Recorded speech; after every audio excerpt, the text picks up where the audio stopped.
Just Josh. What's up, everyone? Welcome back to Just Josh, and today we're going to be talking about a sassy little singer from Brooklyn named Jeannie Ortega. Jeannie, can't you see? Jeannie Ortega was actually first heard on the soundtrack of Love Don't Cost a Thing, but in 2006, she actually put out her first album called There's No Place Like Brooklyn. Her first single was called Crowded. Check out the video.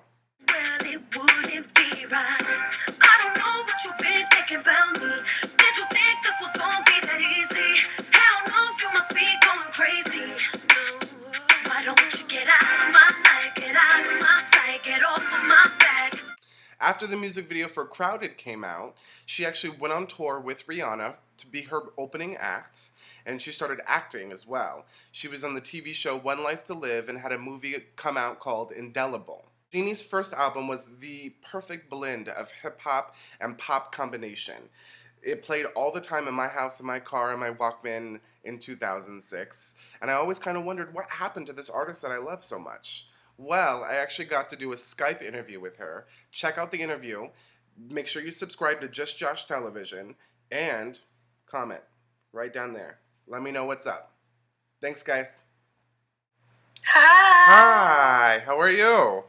I'm good. How are you? I'm well. It's so good to finally meet you. Same here. First, tell me a little bit about your Radio Disney tour. How was that? It was crazy. I would get up every day and head to a different state.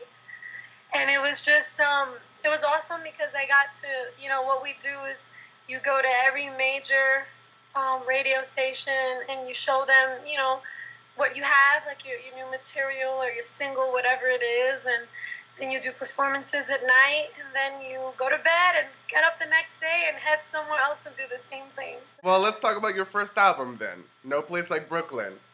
Mm-hmm. So what was your inspiration for that? Life. Okay. I initially started to work on the record with some big producers. Actually, the whole record, I got to work with some awesome big producers, but I won't name who they are, but I did initially start working with some, big-time producers, and they're pretty huge now. But they really wanted a lot of the creative control on the record, and I'm from Brooklyn. I've always been taught to just speak my mind. Sassy. I'm a tough girl. Yeah. And, I wanted to have a say, and, they were trying to cut the corners and go kind of around my back so that they'd have full creative control. And then we thankfully, we figured that out, and we just kind of went our own way. And then I got to work with all these amazing producers. Your first music video was Crowded. That was in 2006. Why was there not another music video? Well, on the label, you mean? Yeah. I don't even know. I think they were, and I can't say that they didn't put a lot of money into it. They put a lot of money into my whole thing. I just don't think that they kind of knew how to market someone who wasn't a Disney star. Yeah. I was this edgy girl from Brooklyn. I was very in your face. So, as much as they could, they would try to kind of fit me in with the Disney people. But then, I also had I was very mature in terms of the content and stuff, and just kind of who I was. So let me talk to you a little bit about acting. So you were on One Life to Live. You did a movie, Indelible, and you were in Step Up. So do you see any more acting coming down the line? I definitely do. I know now, too, there's a lot of faith-based television and things like that, and just inspirational content. And I definitely want to do more of that.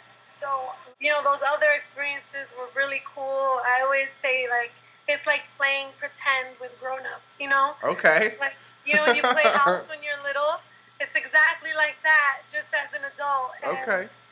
And people are taking it seriously, and then you get a nice, pretty paycheck for it, too. So. That's always nice. You brought up faith. So I know that you have switched from, major record labels, and you are now a Christian singer.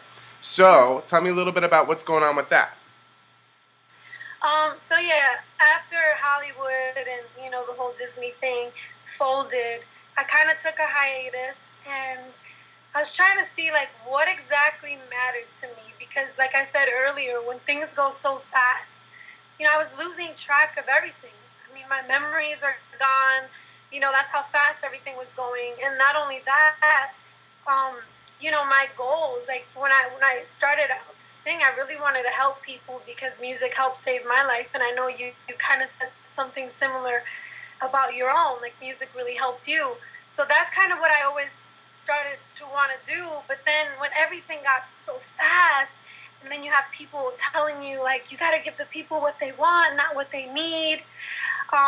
And then after everything folded, I just started to really think about who I was at that point. I had all this success and coming from the hood, Okay. the fact that I made it and then that I was successful, against the odds of everyone, all the haters, you know what I mean? That alone was crazy.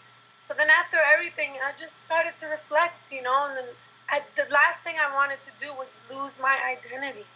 And my identity was becoming a part of what people said, Definitely. and I don't that. I knew that I had a goal, and I totally lost sight of that.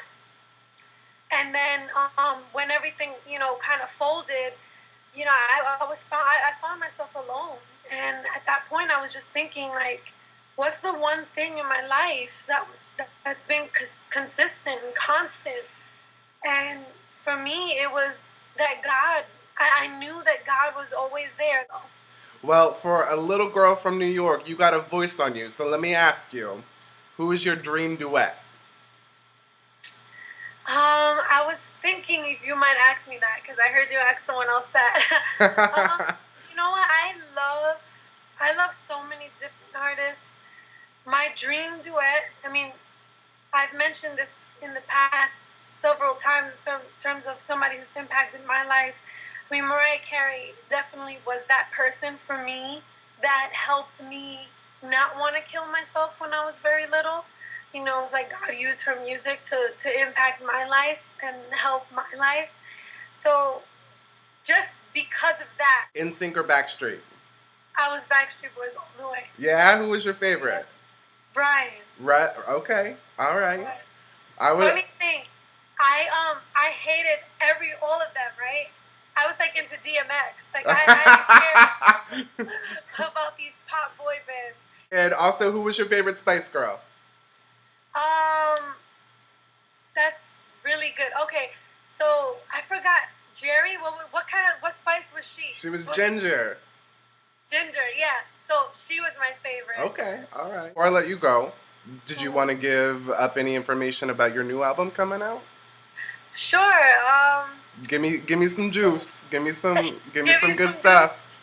Okay, well I'm really excited because this will be the first album that I have so much live music on. So I have a live drummer, guitars, bass, keys, cello. I have a choir on it, and to me, this definitely feels like so much more real than anything I've done before. Because a lot of the stuff I used to do was like, it was more like beats that were made, and a lot of sounds were made just electronically. So this is like very, I feel like it's very grassroots, like from Nashville. Everything was done in Nashville. All right, I'm trying to think to give you something juicy.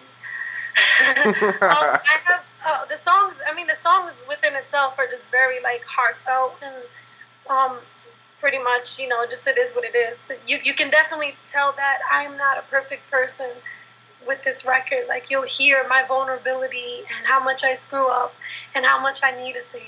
I love that. I love it. And then I also have a song that's kind of like the opposite of a popular pop song that was out a couple years ago by one of my fellow tour mates. And just kind of, it's a complete opposite message of what her song was about. So that's like the juiciest.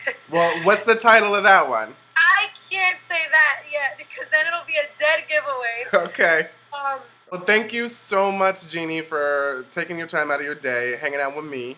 I look forward to your new album. I will definitely get that as soon as it comes out. And I hope to hear from you soon. Definitely. You definitely will. Thank you. Thank you so much. You're welcome. God bless. Bye. What to do? Look into my